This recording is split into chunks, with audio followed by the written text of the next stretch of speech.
احشروا الذين ظلموا وأزواجهم وما كانوا يعبدون من دون الله فاهدوهم إلى صراط الجحيم وقفوهم إنهم مسؤولون ما لكم لا تناصرون بل هم اليوم مستسلمون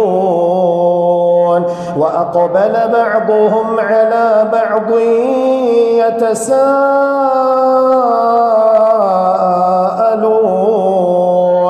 قالوا إنكم كنتم تأتوننا عن اليمين قالوا بل لم تكونوا مؤمنين